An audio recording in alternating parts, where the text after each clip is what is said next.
حامدا ومصلیا ومسلما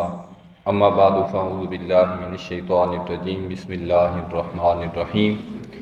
ادع الی سبیل ربک بالحکمت والموعظۃ الحسنہ صدق اللہ المولانا العظیم وصدق رسولہ النبی الکریم ان اللہ وملائکتہ یصلون علی النبی یا ایھا الذین آمنوا صلوا علیہ وسلموا تسلیما اللہم صل علی سیدنا مولانا محمد وعلی آل سیدنا ومولانا محمد وبارک وسلم وصلی علیہ الصلاۃ والسلام علیک یا سیدی یا رسول اللہ وعلی آلک واصحابک یا سیدی یا حبیب اللہ رب اشرح لی صدری ویسر لی امری واحلل عقدۃ من لسانی یفقہوا قولی رب زدنی علما رب زدنی علما رب زدنی علما رب یسر ولا تعسر وتمم بالخیر وبک نستعین اللہم ایدنی بروح القدس۔ محترم و محتشم استاد المکرم حضرت علامہ مولانا ملک محمد بستان صاحب دامت برکاتہم العالیہ، استاد المکرم حضرت علامہ مولانا محمد اسلم رضوی صاحب، برادر مکرم ڈاکٹر محمد نعیم الدین الازہری صاحب اور برادر مکرم مفتی عبدالمجید صاحب اور عزیز طلباء، سب سے پہلے میں شکر گزار ہوں انتظامیہ کا، جنہوں نے یہاں پر لب کشائی کا موقع عطا فرمایا۔ آج جو میری گفتگو کا موضوع ہے وہ ہے کہ حضرت ضیاء الامت علیہ رحمت کا فکری اصلاح کا منہج مقالات کی روشنی میں۔ سب سے پہلے یہ بات بیان کرتا چلوں کہ عقیدے کو بنیاد کی حیثیت حاصل ہے، اور یہ سمجھ لیں کہ اعمال اس کے اوپر عمارت ہوتی ہے۔ عقیدہ اگر مضبوط نہ ہو، درست نہ ہو، تو اعمال قبول نہیں ہوتے ہیں۔ مختلف ادوار میں عقیدے کو خراب کرنے کے لیے باطل طاقتیں وہ متحرک ہوئیں، مختلف شکوک و شبہات پیدا کیے گئے۔ ہر دور کے علماء حق نے اپنا فریضہ سر انجام دیتے ہوئے ان کی روک تھام کی، شکوک و شبہات کا کلہ کما کیا۔ حضرت ضیاء الامت جسٹس پیر محمد کرم شاہ الازہری رحمۃ اللہ تعالی علیہ نے بھی اپنی حیات کے اندر یہ فریضہ بڑے آسن انداز سے سر انجام دیا۔ آپ کی جو فکر تھی، آپ کا جو فکری اصلاح کا منہج تھا، اس کے بارے میں چند گزارشات میں آپ کے سامنے پیش کرنے کی سعادت حاصل کروں گا۔ سب سے پہلی چیز کہ حضرت ضیاء الامت علیہ رحمت کے نزدیک اصلاح ہے کیا؟ تو آپ فرماتے ہیں کہ اصلاح کی ایک ہی صورت ہے کہ انسان کے پہلو میں دھڑکنے والا دل سنور جائے۔ جس شخص کا دل سنور جاتا ہے، غربت اور فاقہ کشی اس کے شرف انسانیت کو داغدار نہیں کر سکتی۔ تو چونکہ عقیدے کا تعلق دل کے ساتھ ہوتا ہے، تصدیق قلبی کے ساتھ ہوتا ہے، تو سب سے پہلی چیز تو یہ ہے کہ حضرت ضیاء الامت علیہ رحمت نے اصلاح کے لیے جو چیز بیان فرمائی ہے وہ یہی ہے کہ انسان کے نظریات، اس کی فکر، اس کا دل وہ جب درست ہو جاتا ہے تو پھر اس کے لیے تمام چیزیں آسان ہو جاتی ہیں اور وہ شرف انسانیت کو داغدار نہیں کرتا۔ پھر آپ نے اس کی اہمیت کے حوالے سے ارشاد فرمایا، موجودہ دور کے حوالے سے، کہ نوع انسانی کو دین اسلام کی جس قدر آج ضرورت ہے اتنی شاید پہلے کبھی نہ تھی۔ ترقی یافتہ قومیں اپنے تمدن اور ثقافت سے مایوس ہو چکی ہیں، انہیں ضرورت ہے کہ وہ اسلام کے چشمے شیریں سے اپنی پیاس بجھائیں۔ اس لیے ہر وہ شخص جس کے دل میں انسانیت کے لیے درد ہے، جو اپنے بھائیوں کو دلالت اور گمراہی پر پیچ و تاب کھاتا رہتا ہے، جس کو نبی کریم صلی اللہ علیہ وآلہ وسلم کی نبوت اور دعوت کے کامل و مکمل ہونے کا یقین محکم ہے، اس کا یہ خوشگوار فریضہ ہے کہ ان اندھیروں میں بھٹکنے والی مخلوق کی رہنمائی کے لیے حضور صلی اللہ علیہ وآلہ وسلم کی سیرت کو بڑے مدلل اور دلکش انداز میں پیش کرے۔ یہ آپ نے اس کی اہمیت کے حوالے سے ارشاد فرمایا کہ اس کی اہمیت کیا ہے۔ پھر اگر حضرت ضیاء الامت علیہ رحمت کے طریقہ کار کو دیکھیں تو سب سے پہلی جو چیز ہمیں نظر آتی ہے اور آپ کے ہر کام کے اندر جو چیز ہمیں نظر آتی ہے وہ ہے اخلاص۔ آپ نے ہر موقع پر جو ہمیں درس دیا ہے وہ کیا تھا؟ قل ان صلاتی و نسکی و محیای و مماتی للہ رب العالمین۔ تو آپ ہر موقع پر یہی درس دیتے ہیں، اور جس وقت یہ ہدایت کی باری آتی ہے تو اس وقت بھی آپ پورے اخلاص کے ساتھ اس چیز کو بیان فرماتے ہیں کہ آپ کا خلوص جو ہے وہ ہر مقام پر نظر آتا ہے، اور آپ کی جو یہ نظریہ ہے کہ ہر کام خلوص سے کیا جائے وہ بھی یہاں پر نظر آتا ہے۔ نعرہ تکبیر۔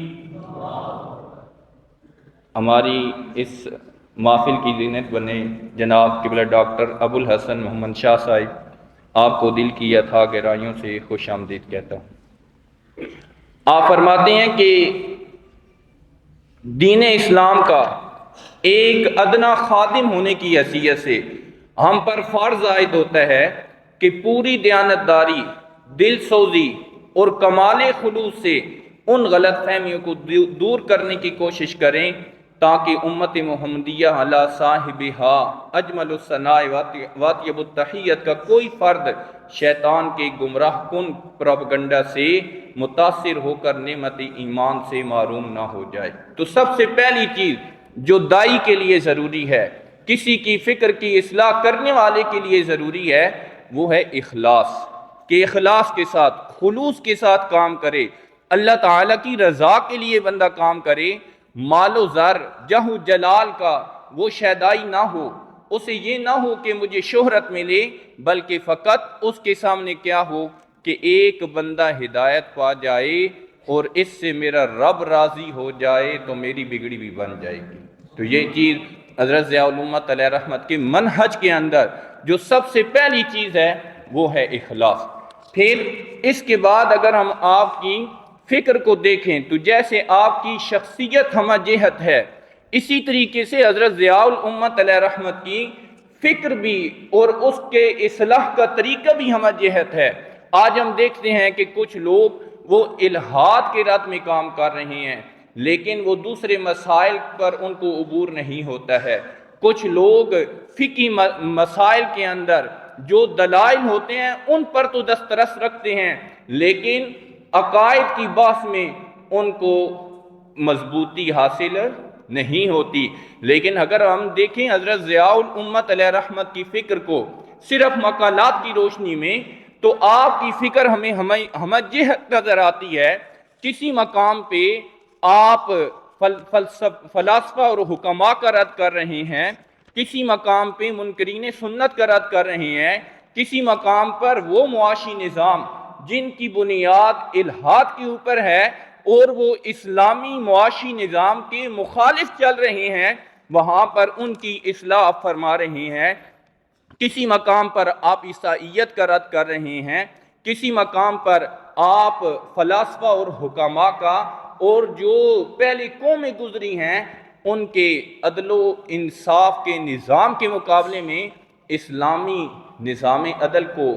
واضح فرما رہے ہیں۔ کہیں آپ حضرات شیخین کریمین رضی اللہ تعالی عنہما اور صحابہ کرام رضوان اللہ تعالی علیہم اجمعین ان پر ہونے والے اعتراضات کا جواب دے رہے ہیں، اور کسی مقام پر جب یزید کی تعریف کی جاتی ہے، حضرت سیدنا امام حسین رضی اللہ تعالی عنہ کی فضیلت کا، آپ کی جو آپ کو شان عطا ہوئی ہے اس کا کوئی انکار کر رہا ہوتا ہے، پھر بھی آپ اس کا جواب دے رہے ہوتے ہیں۔ کہیں احناف کی نماز جنازہ کی طریقہ کو جب بدعت کہا جاتا ہے، آپ اس کا بھی جواب دے رہے ہوتے ہیں۔ تو آپ کی جو فکر ہے وہ ہمج عہد ہے۔ آپ نے ہر محاذ کے اوپر اپنی صلاحیتوں کو بروکار لایا اور اللہ تعالیٰ کی رضا کے لیے آپ نے ایسا کام کیا کہ سارے شکوک و شبہات دور ہو گئے ہیں۔ تو آج ہمیں بھی یہ چاہیے کہ اگر ہم ایک فرد ان سارے محاذ پہ نہیں لڑ سکتا ہے، ان سارے محاذ کو نہیں سنبھال سکتا ہے، تو کم از کم ہر فرد الگ الگ تو ایک محاذ کو سنبھال سکتا ہے۔ رد اشتراکیت ہو یا رد الحاد ہو، جو بھی چیز ہو، اس میں ایک فرد اگر مختلف مقامات پہ کام کرے تو ہم حضرت ضیاء الامت علیہ رحمت کے اس کام کے وارث اور امین بن سکتے ہیں۔ تو یہ تھوڑی سی دعوت فکر بھی میں آپ کو ساتھ ساتھ دیتا چل دوں گا۔ پھر اس کے بعد یہ ہے کہ حضرت ضیاء الامت علیہ رحمت جس وقت کسی بھی موضوع پر گفتگو فرماتے ہیں تو آپ اس کی سرسری آپ اس کا مطالعہ نہیں فرماتے، بلکہ آپ اس مسئلہ کے پہلوؤں کو ابتدا سے لیتے ہیں، آغاز سے لیتے ہیں، انتہا تک لے کر آتے ہیں۔ جس وقت آپ نے خیر و شر کے معیار کے اوپر بات فرمائی تو آپ نے قدیم فلاسفہ کا بھی رد فرمایا، جدید فلاسفہ کا بھی رد فرمایا، پوری تاریخ بیان فرمائی، اور جب نظاموں پہ بات کی تو آپ نے پہلے کلیسا کے نظام پہ بات کی، پھر جاگیردارہ نظام جو معاشی نظام تھا اس پہ بات کی، پھر اس کے بعد اشتراکیت کے نظام پر بات کی۔ تو آپ پوری تاریخ سے واقف تھے، اس کو پیچھے سے آپ لے کر آئے۔ تو جب بھی ہم بھی کسی مسئلہ کے اوپر گفتگو کرنی ہو تو صرف سرسری مطالعہ نہ کریں، چند چیزوں کو نہ پڑھیں، بلکہ اس کے تمام پہلوؤں کو پڑھ کر، اس کے تمام پہلوؤں کو دیکھ کر، اس کے تمام پہلوؤں کو سوچ کر پھر اس کا جب ہم رد کریں گے تو صحیح رد ہوگا۔ اگر آپ آدھا رد کریں گے تو ممکن ہے کہ وہ مسئلہ مزید شکوک و شبہات کا شکار ہو جائے، وہ مکمل طور پر حل نہیں ہوگا۔ پھر اس کے بعد جو آپ کا اگلا منہج ہے، جو آپ کا طریقہ کار ہے، وہ ہے کہ مسلمات خصم، کہ مد مقابل جن چیزوں کو مانتا ہے آپ ان سے دلیل لے کر آئے۔ ایک اگر منکرین سنت ہیں، ان کو اگر آپ حدیث پاک سے دلیل پیش کریں گے تو وہ تو پہلے ہی اس کے انکار کرنے والے ہیں۔ تو آپ جب دلیل لے کر آتے ہیں تو اس چیز سے دلیل لے کر آتے ہیں جو مسلمات خصم میں سے ہے، کہ مد مقابل اس بات کو مان رہا ہے۔ مثال کے طور پر آپ دیکھیں کہ جب آپ نے فتنہ انکار سنت کا رد لکھا مقالات کے اندر، تو آپ نے تمام کے تمام دلائل قرآن حکیم سے دیے ہیں، قرآن کریم کی آیات پیش کی ہیں، اور پھر آخر میں ان کو جھنجھوڑا ہے کہ تم قرآن پاک کو تو مانتے ہو، اب بتاؤ کہ کیا یہ آیات منسوخ ہو چکی ہیں یا ابھی بھی ان کا حکم جاری و ساری ہے؟ اگر جاری و ساری ہے تو پھر غور کرو کہ تم سنت کا کیسے انکار کرتے ہو۔ اسی طریقے سے جب آپ نے حضرات شیخین کریمین رضی اللہ تعالیٰ عنہما اور صحابہ کرام رضوان اللہ تعالیٰ علیہم اجمعین کے بارے میں اعتراضات کا جواب دیا، تو پھر ان جو معترض ہیں ان کی اپنی کتابوں سے اس کا جواب آپ نے ذکر کیا ہے۔ ان کی جو کتابیں اصول کافی ہو، نواسخ تاریخ ہو، کشف الغمہ ہو، اس سے آپ جواب لے کر آئے ہیں۔ تو یہ جو چیز آپ کا مد مقابل تسلیم کرتا ہے اسی سے دلیل لے کر آنا، اس کا رد کرنا، یہ اصل کمال ہوتا ہے۔ ورنہ آپ ایک اگر تصوف کا منکر ہے، آپ اس کو اگر تصوف کی کتاب کا حوالہ دیں گے تو وہ مانے گا نہیں، لیکن اگر آپ اس کو قرآن و سنت سے حوالہ دیں گے، اس کو وہ مان رہا ہے، تو پھر آپ کی بات سنی بھی جائے گی اور پھر اس کے اوپر جو ہے وہ عمل بھی کیا جائے گا۔ اور اس کے ساتھ ساتھ حضرت ضیاء الامت علیہ رحمت آپ کا یہ منہج ہے کہ آپ جو گفتگو فرماتے ہیں اس میں آپ الجھاؤ پیدا نہیں کرتے، آپ اس مسئلے کو سلجھانے کی طرف جاتے ہیں۔ کچھ چیزیں ایسی ہوتی ہیں کہ جن کو چھیڑا جائے تو اس مسئلے میں الجھاؤ پیدا ہو جاتا ہے۔ مثال کے طور پر آپ دیکھیں کہ آپ نے ایک مقام پہ ارشاد فرمایا کہ جو لوگ باغ فدق کے اوپر بحث کرتے ہیں تو اس موقع پر جس طرح شائستگی اور شرافت کی تمام حدود کو پھان جاتے ہیں، ان کے ذکر سے میں دانستہ اعتراض کرتا ہوں۔ میرے پیش نظر مسئلہ کو الجھانا نہیں سلجھانا ہے۔ میں شکوک و شبہات کو ہوا دے کر ماحول کو غبار آلود نہیں کرنا چاہتا۔ حق و باطل میں امتیاز کرنا آپ کا کام ہے۔ تو بعض اوقات ہم جب کسی کا رد کرتے ہیں تو اس کی اس گفتگو کا جواب دینا بھی ضروری سمجھتے ہیں جس کا مسئلے کے ساتھ تعلق نہیں ہوتا۔ عام طور پر ایک جملہ میں آپ کے سامنے پیش کروں گا کہ کہتے ہیں جی کہ فلاں کی منجی ٹھوک دی، تو پھر جب جواب دیا جاتا ہے تو کہتے ہیں کہ اب ہم نے بھی منجی ٹھوک دی۔ تو یہ جواب دینے کی ضرورت ہی نہیں ہے۔ آپ کی زبان ایسی ہونی چاہیے جس میں شائستگی ہو، کوئی ناشائستہ چیز آپ کی زبان کے اوپر نہیں آنی چاہیے۔ اور پھر اس کے ساتھ ساتھ آپ کا جو طریقہ کار ہے کہ آپ مسئلے کی بھی وضاحت فرماتے ہیں، اور پھر اس کے بعد جو افضل طریقہ ہے، جو افضل چیز ہے، اس کی طرف بھی آپ رہنمائی فرماتے ہیں۔ وہ کس طریقے سے کہ ایک مقام پہ آپ نے لکھا ہے کہ یہ علماء کرام اس بات پر متفق ہیں کہ یزید لعنت کا مستحق ہے، البتہ اس کا مستحق لعنت ہونا اور بات ہے، اور سارے کام چھوڑ کر اس پر لعنت بھیجنے کو اپنا معمول اور وظیفہ بنا لینا اور بات ہے۔ ہم اس کام میں وقت ضائع کرنا مناسب نہیں سمجھتے۔ اس سے بہتر ہے اللہ تعالیٰ کا ذکر اور اس کے رسول کریم اور آپ کی آل اطہار پر صلاۃ و سلام پڑھا جائے۔ تو یہاں پر آپ نے ایک اپنا مسلک بھی بیان فرمایا، لیکن جس کام کی طرف آپ نے رہنمائی فرمائی ہے وہ اس کام سے زیادہ فائدہ مند ہے جس کے جواز کا آپ نے ذکر فرمایا، اس پر دلائل بھی دیے کہ یہ کام جائز ہے، لیکن اس کے باوجود آپ نے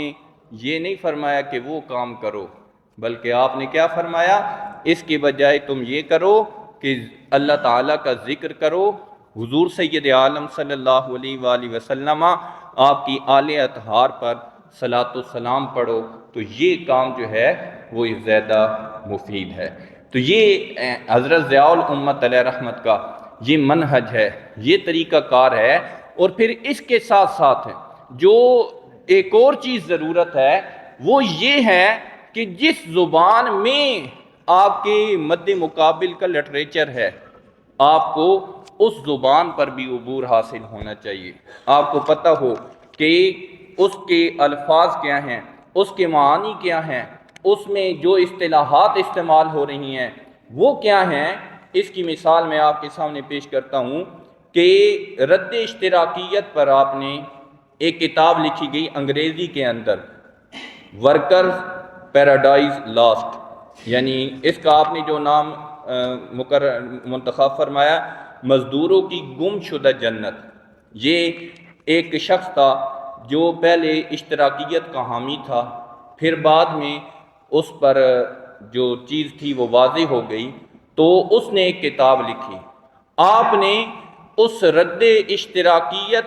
کے اوپر جو اس بندے نے کتاب لکھی تھی، آپ نے اس کتاب کا خلاصہ تعریر فرما کے پورا مقالہ آپ نے اس میں لکھا اور اس کو مقالے کے طور پر آپ نے مرتب فرما دیا۔ تو جب تک آپ کو اس زبان پر عبور حاصل نہیں ہوگا تب تک آپ اپنا جو مقابل ہے اس کا رد صحیح طریقے سے نہیں کر سکتے ہیں۔ یہ چند امور ہیں جو میں نے آپ کے سامنے یہاں پر مختصر وقت میں بیان کرنے کی سعادت حاصل کی ہے۔ ویسے تو میں کوشش کروں گا کہ اس کے اوپر ایک مضمون کی صورت جو ہے وہ اس میں آ جائے۔ یہاں پر جو چند چیزیں ہماری سیکھنے کی ہیں، ہمارے لیے جو ہمیں رہنمائی ملتی ہے وہ خلاصے کے طور پر یہ ہے کہ سب سے پہلی چیز یہ ہے کہ ہمیں جو فکری اصلاح ہے اس کی اہمیت ہمارے ذہن میں ہونی چاہیے کہ اس کی اہمیت کتنی ہے۔ اس کے بعد ہم اخلاص کی دولت سے مالا مال ہوں، پھر اس کے بعد ہم اپنی جہت متعین کریں کہ ایک جہت پہ اگر ہم اچھے انداز سے کام کر سکتے ہیں تو مختلف لوگ مختلف جہات پر ایک ایک جہت لے لیں اور اچھے انداز سے کام کریں تو اس میں ہمیں کامیابی نصیب ہو سکتی ہے۔ اگر کوئی بندہ ایسا ہو جو سمجھتا ہے کہ وہ ایک سے زیادہ جہات پر کام کر سکتا ہے تو اس کے لیے بھی یہ میدان کھلا ہے۔ پھر آپ نے جب کسی کا رد کرنا ہو تو ان کی اپنی کتابوں سے دلائل لے کر آئیں، مسلمات خصم اس کو آپ سامنے رکھیں، اور اس کے بعد یہ ہے کہ آپ نے جو اس کی آپ کا انداز ہونا چاہیے بیان کا وہ وہی ہونا چاہیے کہ ادعو الی سبیل ربک بالحکمت والموعظۃ الحسنہ، اور اس کے ساتھ ساتھ آپ کو مختلف زبانوں پر عبور ہونا چاہیے تاکہ آپ مد مقابل کی کتاب اصل کتابوں کو پڑھ کر ان کو سمجھ بھی سکیں۔ دعا ہے اللہ تعالی